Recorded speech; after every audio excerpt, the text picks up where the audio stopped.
Bonjour à tous et bienvenue dans une nouvelle vidéo du défi un jour, une vidéo pendant 30 jours. Je suis Marie du blog Formation Assistant Blogueur et aujourd'hui je vais vous expliquer par où il faut commencer si vous voulez vous lancer en tant qu'assistante virtuelle. C'est parti! Alors, première chose à faire, c'est de faire le point sur ce que vous voulez faire, tout simplement. Ça peut paraître bête comme ça, mais c'est vraiment important de clarifier votre volonté, vos envies.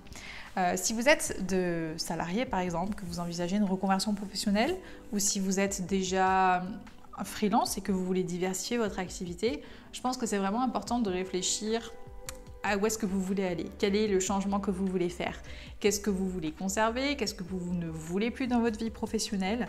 Et une fois que tout ça sera clair et que vous serez bien sereine sur là où vous voulez aller, je pense que la suite est beaucoup plus simple. Donc si vous voulez devenir assistante virtuelle, la première chose à faire, c'est de bien vous renseigner sur le métier, d'en savoir un maximum, de prendre toutes les informations que vous allez pouvoir trouver, que ce soit sur internet, sur YouTube, sur un blog, sur Instagram, voilà, utilisez tous les canaux et faites-vous votre idée du métier d'assistante virtuelle pour bien comprendre de quoi il s'agit et vers quoi vous allez potentiellement vous orienter.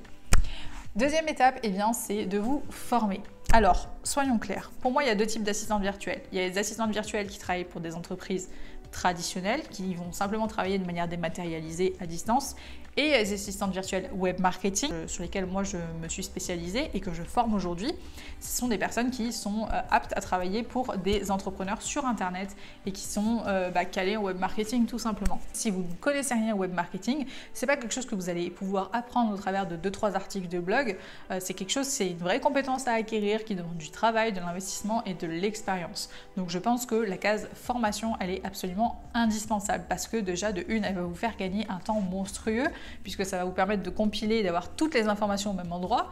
Et forcément, si vous n'êtes pas calé en web marketing, vous n'allez pas savoir vers quoi orienter vos recherches. Donc forcément, vous allez passer à côté d'autres choses. Donc faites confiance à l'expérience d'autres personnes et formez-vous. Je pense que c'est vraiment très très important. Donc pour trouver une formation, c'est simple. Il vous suffit de taper sur internet, sur Google, sur YouTube, formation assistante virtuelle et de regarder ce qui sort.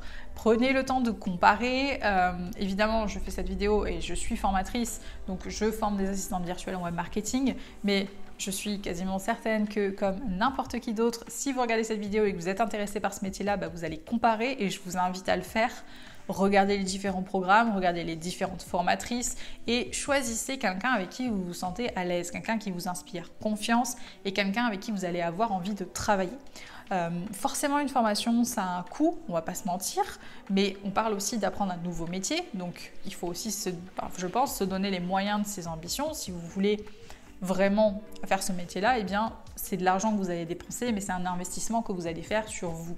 Donc forcément, le choix du programme, il est extrêmement important. Vous devez faire attention au contenu du programme de formation. Est-ce qu'il répond à vos attentes?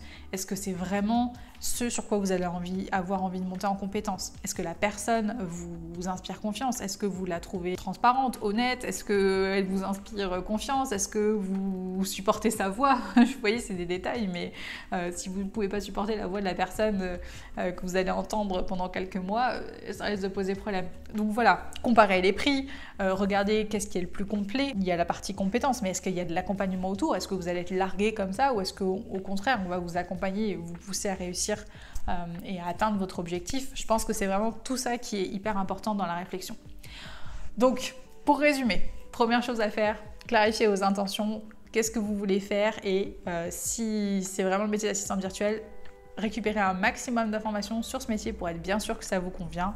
Et deuxième chose à faire, trouver une formation, faites le point, comparez les programmes en ligne et lancez-vous. Voilà, j'espère que cette vidéo vous aura apporté quelques clés. Si vous avez des questions, n'hésitez pas à les poser en commentaire et moi je vous retrouve demain pour la prochaine vidéo. Ciao!